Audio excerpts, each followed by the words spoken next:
हरछठ और लल्ही छठ की पौराणिक व्रत कथा संतान की दीर्घायु के लिए इसे जरूर सुने। हलछठ लल्ही छठ की व्रत कथा संतान की दीर्घायु की कामना के लिए होती है। महिलाएं हल षष्ठी का व्रत रखती है। मान्यता है कि इस दिन व्रत रखने से संतान को सभी कष्टों से मुक्ति मिलती है। हिंदू धर्म में हर वर्ष भाद्रपद मास की कृष्ण पक्ष की षष्ठी तिथि को हरछठ, लल्ही छठ या बलराम जयंती के रूप में मनाया जाता है। धार्मिक मान्यताओं के अनुसार इस दिन भगवान श्री कृष्ण के बड़े भाई भगवान बलराम का जन्म हुआ था। हरछठ का व्रत पुत्रों की दीर्घ आयु और उनकी संपन्नता के लिए पुत्रवती महिलाएं करती हैं। ऐसी मान्यता है कि इस व्रत को करने से संतान के सभी संकट दूर हो जाते हैं।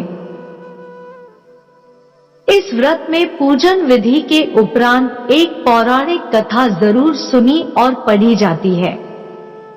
हलछठ की पौराणिक व्रत कथा। प्राचीन काल में एक ग्वालिन थी। उसका प्रसवकाल अत्यंत निकट था। एक ओर वह प्रसव से व्याकुल थी तो दूसरी ओर उसका मन गोरस दूध दही बेचने में लगा हुआ था।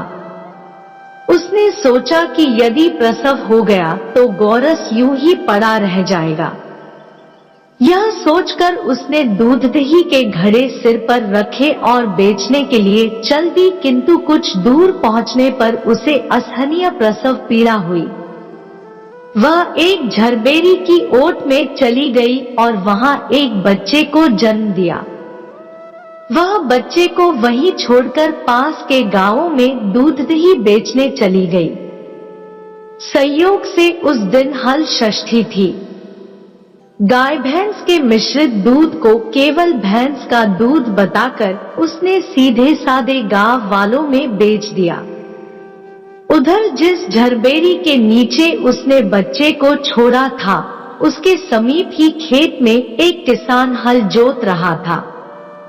अचानक उसके बैल भड़क उठे और हल का फल शरीर में घुसने से वह बालक मर गया।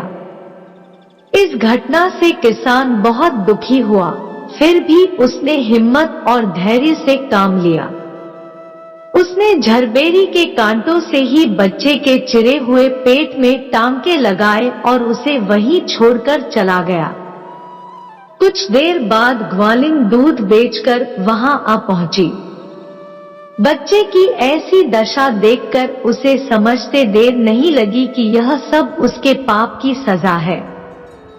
वह सोचने लगी कि यदि मैंने झूठ बोलकर गाय का दूध न बेचा होता और गांव की स्त्रियों का धर्म भ्रष्ट न किया होता तो मेरे बच्चे की यह दशा न होती। आता मुझे लौटकर सब बातें गांव वालों को बताकर प्रायश्चित करना चाहिए। ऐसा निश्चय कर वह उस गांव में पहुंची जहां उसने दूध दही बेचा था। वह गली गली घूमकर अपनी करतूत और उसके फलस्वरूप मिले दंड का बखान करने लगी। तब स्त्रियों ने स्वधर्म रक्षार्थ और उस पर रहम खाकर उसे क्षमा कर दिया और आशीर्वाद दिया। बहुत सी स्त्रियों द्वारा आशीर्वाद लेकर जब वह पुनः झरबेरी के नीचे पहुंची तो यह देखकर आश्चर्यचकित रह गई कि वहां उसका पुत्र जीवित अवस्था में पड़ा है। तभी उसने स्वार्थ के लिए झूठ बोलने को ब्रह्मा हत्या के समान समझा और कभी झूठ न बोलने का प्रण कर लिया। दोस्तों, वीडियो पसंद आया तो वीडियो को लाइक और शेयर करें, चैनल को सब्सक्राइब कर ले। धन्यवाद।